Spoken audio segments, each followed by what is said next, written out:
양식과 제조과 통신과 이렇게 있어가지고 120명 정원인데 정부에서 이 3년 동안 장학금하고 기숙사에서 하고 오히려 돈을 타고 다니죠. 전국에서 유일하게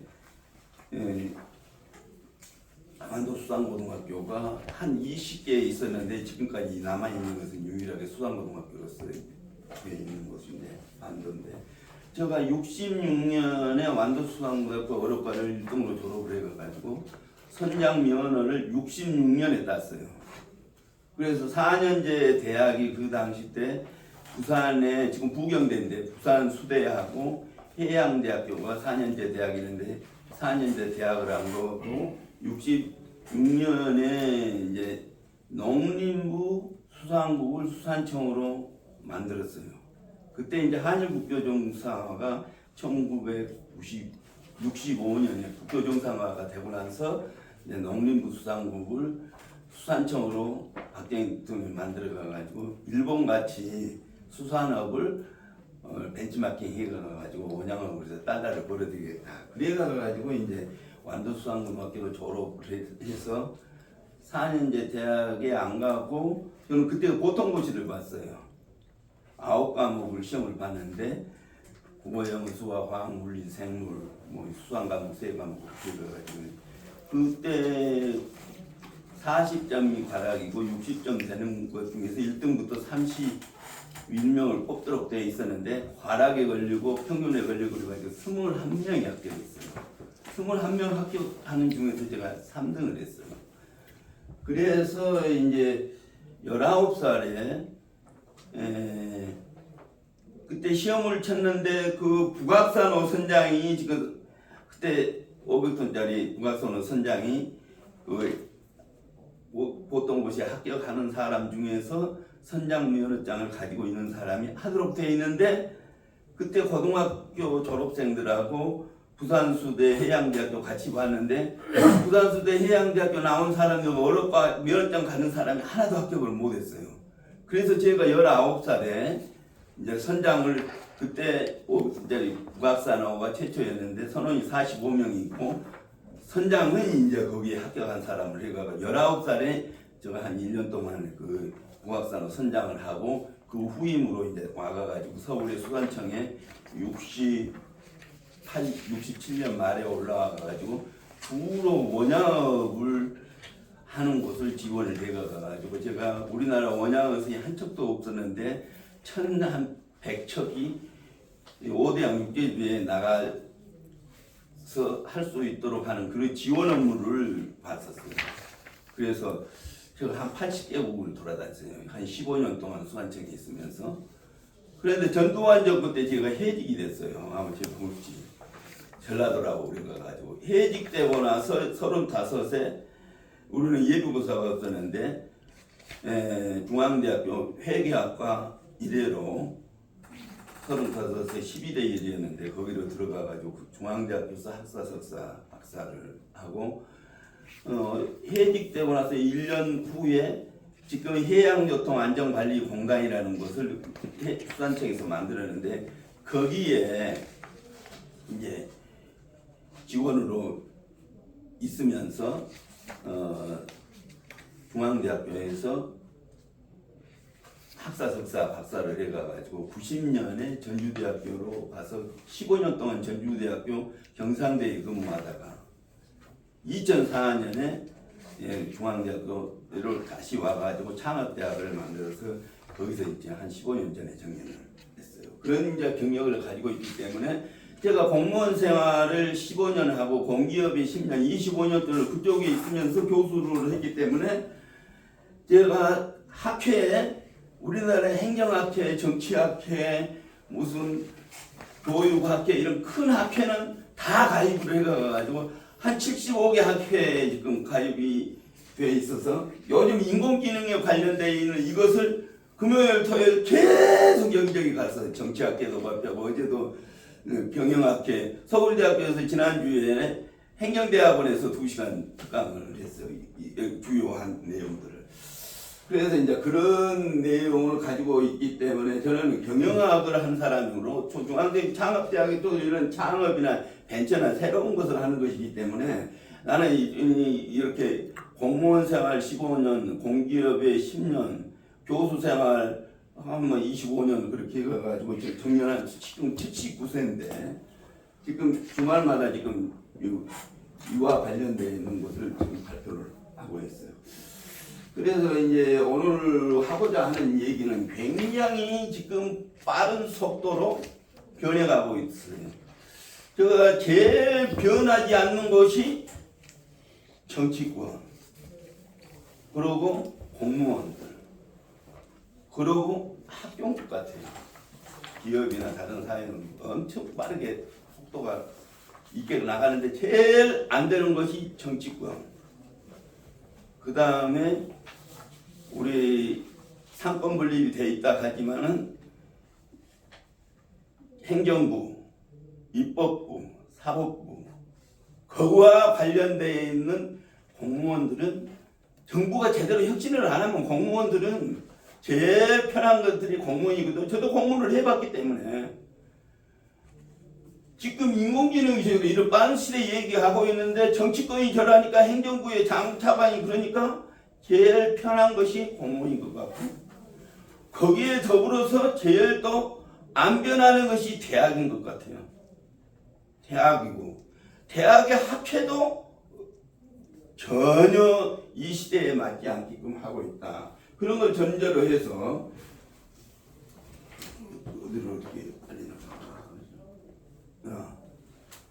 그래서 한번 이제 보죠. 발표하는 내용은 저는 경영학을 금융회계를 전공으로 했지만 인사, 행정, 재정 뭐 이렇게 여러 가지를 많이 했기 때문에 포괄적으로 우리나라의 이런 세계 경제에서부터 우리나라의 국내 경제 문제, 우리나라의 정치 행정의 이런 전반적인 문제 이것을 한번 보고 세계와 한국 정치 경제의 문제점이 뭔가 또 우리나라의 한국의 정치 경제의 당면 문제가 뭔가 하고 또 그렇게 발전하는 과정에서 한국의 인공지능에서의 혁신 변화 방향은 어떻게 해야 하는 건가 하는 걸 보고 그렇게 앞에서 이러이러한 상황이 세계가 변하고 한국이 변하고 인공지능에서 막 이렇게 변해야 하는데 한국의 입법, 사법, 행정이 어떤 혁신을 하고 있는가 하고 있는 거.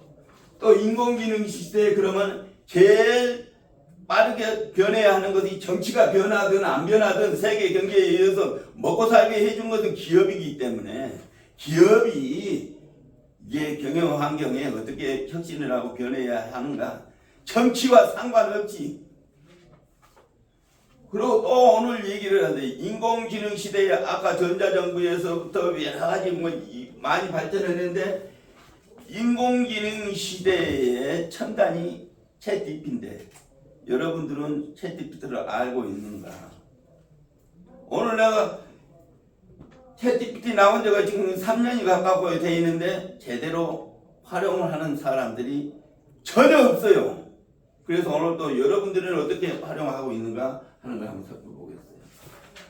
이런 얘기는 주로 역사적으로 얘기를 하려면 1930년대부터 이렇게 쭉 해야 하는데 최근에 우리가 코로나 이후부터 지금 따지고 싶어요. 코로나 2019년부터 지금 2004년 세계 경제가 이렇게 지금 최근에 그 데이터들을 봐보면은 IMF에서 나오는 2021년, 2022년, 2023년 이 데이터들을 봐보면은 어려워지고 있다.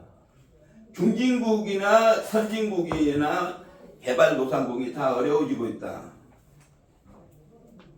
우리나라도 역시 코비드로 인해 가지고 2019년에서 하는 것도 엄청 어려워지고 있다.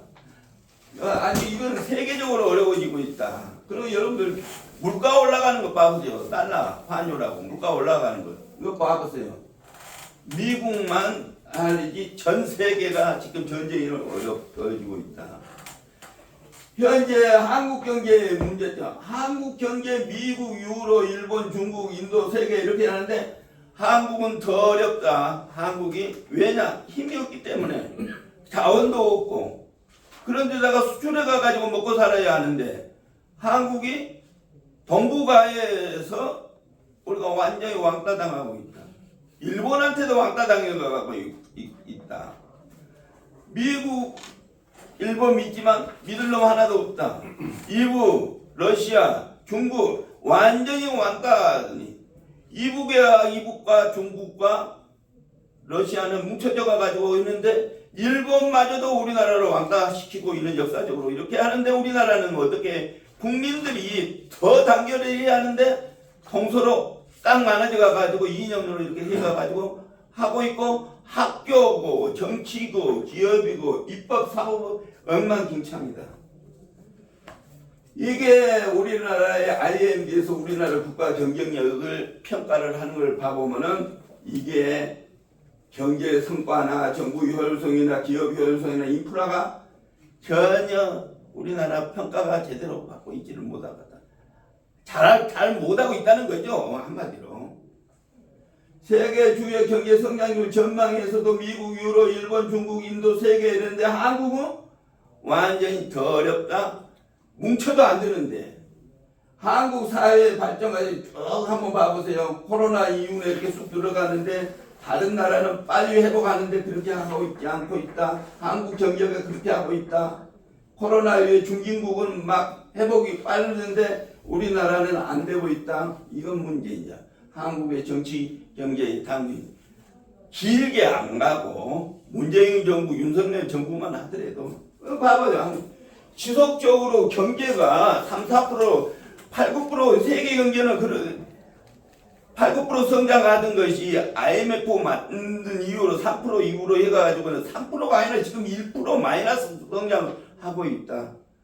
이러한 데가 그 중에서 제일 잘못된 게 저출산에 관한 문제.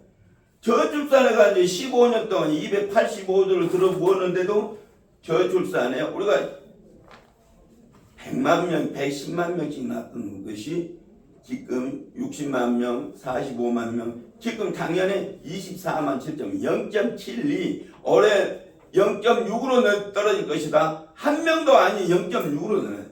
이게 시골이고 어디고 정치, 경제, 사회 이걸 해결만 하면은 우리나라에 어렵다. 250만이 외국에 있는 애들이 와가지고 우리나라에 인건비 그거 우리나라 돈을 그렇게 인건비를 높게 해주고 우리나라 수출해 가지고 벌어먹을 곳이 농사 짓는 곳이나 고기 담는 곳이나 어디도 없다. 문재인 정부 소득주도 성장, 포괄적인 성장, 뉴딜 정책이 개판했지만 마이너스 1.2%로 역대 정권에서 제일 정치를 잘 못하는 경제를 못 가는 나라. 더 웃기는 것은 이승만 대통령에서 윤석열의 정부까지 살아오는데 일자리 창출을 한다고 윤석열 정부 문재인 정부 들어가지고 청와대 일자리 창출 사항판을 만들었는데 역대 정부도 일자리 창출을 제일 못 해놓고 또 하나 공기업이나 공무원이나 쓸데없는 사람들을 임금으로 올려놓고 지금 공기업도 그 사람들 잘라야 하는데 일자리는 없는데 경제는 상황은 나쁜데 어려운 하고 있고 공무원도 너무 많이 뽑아가가지고 지금 윤석열 정부에서 뽑으려고 해도 뽑을 여력이 없다. 이게 개판이다.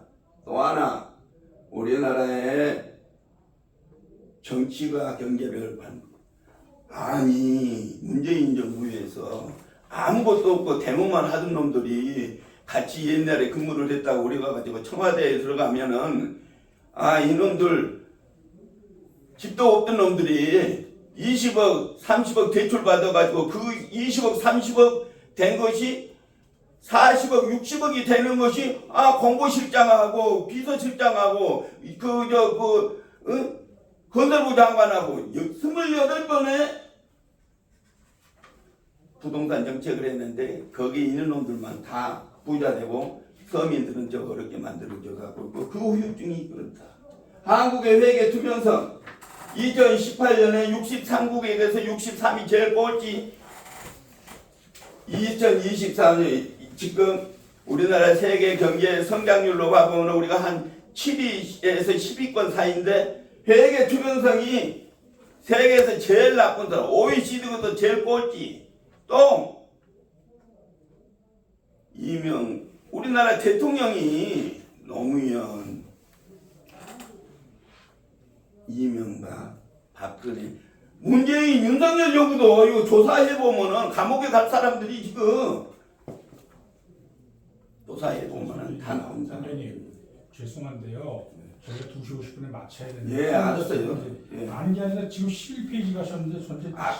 제가 알아서 할 거예요. 제가 알아서 할 거예요. 제가. 어떻게 알아서 합니까 지금? 제가 이거 신문에 다 나오고 이걸 지금 여기 앉아서 제가 시간 들여서 이걸 듣고 있어야 됩니까? 제 생각에는요. 선배님 쭉 넘어가셔서 챗GPT 얘기부터 좀 해주셨으면 좋겠어요. 제목이 챗. 내 맘이에요. 내 맘. 이게 선배님 세시지 그래서 얘기야. 저희 할 테니까. 에이씨.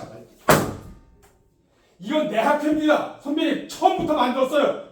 그렇게 말씀하시면. 에이, 가만히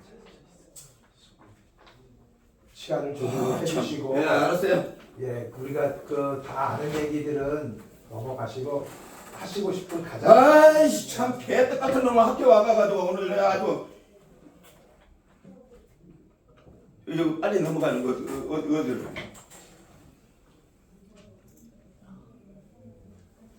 이 흐르는 빨리 말고 그 뒤에 챗GPT 여기 어디로? 빨리 넘는 내용이 다 있으니까 보세요. 입법, 사법, 행정 저거 쭉 하는 거 얼마나 개판되어 있는 거 이 얘기를 하는 거 보세요. 양구가 문재인 정부의 문제점 보세요. 부동산 가는 거 조세 방지는 이거 보세요. 정의로운 조세 정책 한번 보세요. 정책 분석 평가 모델 이거는 프렌드시 제대로 해야 하는데 아까 입법부, 사법부, 행정부, 인사, 행정학회 제대로 하고 있는가? 나라 살림이 문재인 정부 57조를 적자를 내내는데 윤석열 정부 들어가지고 87조를 적자를 내내놓고 법정 시한을 넘겨가가지고 이런 국무위원회 하고 있는 이런 것들을 왜 인사 행정학회는 저런 거 지적을 못하는가? ESG에 관련되어 있는 거, 이 회계에 관련되어 있는 거 쭉 넘어갑시다. 넘어가라 보니까. 감사위원회들 어떻게 해야 할 것인가? 학회가 학회 나온 일을 하고 있는가? 회계관리제도 이런 거 제대로 하고 있는가? 지정확대제도 말만 하면 뭐돼? 말만 학회가 재판으로 말만 너저분하게 공무원들 뭐 됐단다고? 공무원들이 지금 얼마나 일 안 하고 놀고 있는 거 인사 행정학회에서 이거 지정했어요? ESG에 관련된 이거 ESG에 이것도 지금 엉망진창해지게 컨트롤 타워가 없는 이런 나라 국내 비대무적인 저거 코비드의 감사위원회 또 넘어가요. 도서관 챗GPT 해본 사람 저요. 뭘 해봤습니까? 문장도 만들어봤고요. 거짓 정보도 검색해봤고요. 다 해봤어요. 아니 그러니까 어떤 프로가 어떻게 들어갔어요? 어떤 프로 코비드 저 챗GPT 들어가면 그냥 챗GPT 들어가서 문장들이 나오잖아요. 그 얘기는 어떤 프로 선생님은 어떤 거 해보셨습니까? 챗GPT 해봤어요? 선생님은 뭐 해보셨냐고요? 저한테 묻지 말고 본인이 하신 걸 저희한테 얘기해 주세요. 저희가 배우게. 아니 내가 물어본 거예요. 내가 물어본 그러니까 제가 거예요. 묻잖아요. 여기서 챗GPT를 뭘 활용하셨는데 이 발표하신 데에서. 그러니까 선생님도 안 해보시고 우리한테 얘기하는 거잖아요 지금. 참말로 당신 개판이 그러니까 여기서 물어보잖아요. 제가 뭘 얘기하잖아. 얘기해. 여기서 뭘 야, 쓰셨냐고요? 여기 얘기를 하자. 챗GPT 얘기를 하려고 지금 하고 있어. 챗GPT 얘기하려고 하고 있어. 야, 얘기할게. 얘기해. 챗GPT 얘기를 할게. 네. 도서관입니다. 네. 챗GPT가 2019년 2월 달에 나왔어. 12월 달에 알아, 12월 달에. 구글에서 챗 GPT 3.0이라는 것을 해가지고 구글에서 챗 GPT를 해놓고 그것을 25불을 받도록 그렇게 해놨어요. 그런데 구글이라는 것은 제대로 하는 것이 없어. 전문적으로 하는 것이 없고 여러 사람들이 만들어 놓은 것 해가가지고 그놈을 잘한 놈들 넷이 그것을 오픈 프로그램을 만들어 가지고 검색을 하는 것과 관련된 것을 해가지고 다 돈 받고 하는 거예요. 돈 받고 챗 GPT 3.0을 만들어 가지고 돈 받고 25불을 하도록 그렇게 해가지고 했는데 검색하는 것과 챗 GPT 하는 것하고 별 상관이 챗 GPT의 채트라는 얘기는 뭐예요? 채트가 뭡니까? 채팅에서 그냥 채팅. 알았어요. 채팅을 해가지고 물어봐가지고 답을 한다고 그래놓고는 구글에 25불을 줘도 검색하는 수준에 넘어가지 않게끔 해서 2022년 12월 달에 마이크로소프트 빌 게이츠가 1200억을 투자해가지고 엣지에 빙 AI 4.0이라는 것을 만들었어요. 4.0이라는 엣지에 마이크로소프트는 원래 오피스 해가지고 워드, 엑셀, 파워포인트 뭐 이런 것을 해가지고 해서 만들어서 했기 때문에 엄청나게 돈을 많이 벌고 노하우가 딱 있어서 거기에서는 구글 너도 그런 식으로 해서는 안 돼. 그러고 1200억을 투자를 해가지고 만들어서 아주 물어가지고 다 할 수 있는 것을 만들어 놓지. 빙 AI, 엣지에 빙 AI를 무료로 해가지고 이거 빙 AI에 관련된 얘기예요. 빙 AI를 무료로 해가지고 하지 않은 사람은 챗 GPT를 해보지 않은 사람이에요. 빙 AI를 해가지고 한 사람이 없어. 서울대학교고 어디고 아무리 가도 안 해보고 헛소리하고 여기 빙 AI 한 사람들이야. 이 문제가 있는지 연락이 왔는데 네. 저도 학교에서 알았어요. 마무리하셔야 될 것 같습니다. 네. 빙 AI를 해가지고 프로그램을 따르는 거기에서 학생들이 항의하는 거기서 검색창이 나와요. 구글이 하나하나 검색해가지고 단어를 넣으면 거기에 대한 단어에서 해석이 나오는 것과 달리 여기는 빙 AI 엣지에 빙 AI를 깔아가지고 그것을 치면 한글로든지 영어로든지 무엇이든지 물어보세요라는 검색장이 떠요. 거기다가 물어보는 것이 빙 AI로 챗 GPT를 하는 사람이죠. 거기에 관련된 챗 GPT를 안 하는 사람은 안 해본 사람이에요. 거기에 대한 것들 쫙 설명해 놨으니까 여기에 있는 걸 가서 다 보면 읽어봤으니까 네. 그걸 가지고 네. 여러분들이 해보시면 돼요. 네. 네, 이제 마지막으로 거기에 대한 잘못된 오해 뭐 이런 게 쭉 나와요. 그거 활용하는 거 쭉 나오네. 그럼 1분 내로. 1분 내로, 1분 내로. 네. 1930년대 마하트마 간디가 영국에서 인도가 해방되어 가지고 거기서 식민지에서 벗어나려면은 7가지 7대 악이 있는데 이것을 극복해야 한다고 하는 7가지 죄악의 부조리의 원칙이 나와 있는데 그게 뭐냐? 첫째, 원칙 없는 정치, 땀 흘리지 않는 노동, 양심 없는 쾌락, 인격 없는 교육, 도덕성 없는 기업 경영, 인간성 없는 과학, 희생 없는 종교. 이것이 개성이 되지 않고는 그 나라는 절대로 발전할 수 없다 하는 것이 1930년대 마하트마 간디가 하는 얘기인데 이거 지금 현재 우리나라를 얘기를 하고 있는 거다. 마지막 유엔에서 21세기에 살아가려면 3가지 것을 해야 한다. 첫째, 교양을 갖추고, 2번째, 부모덕을 안 보고 역량을 갖춰야 하고, 3번째, 교양을 갖추고 역량을 갖췄으면 돈 많이 번 사람은 없는 사람한테 기부하고 많이 배운 사람은 없는 사람한테 안 배운 사람을 가르치는 것이 끝났어요. 가르치는 것이 그것이다. 우리나라는 1% 문맹률 1%. 전 세계에서 우리나라는 제일 선진국이다. 대학의 80%를 우리가 대학 수사하기 때문에 정부에서 일자리만 창출하면 우리는 그래도 잘하고 있다.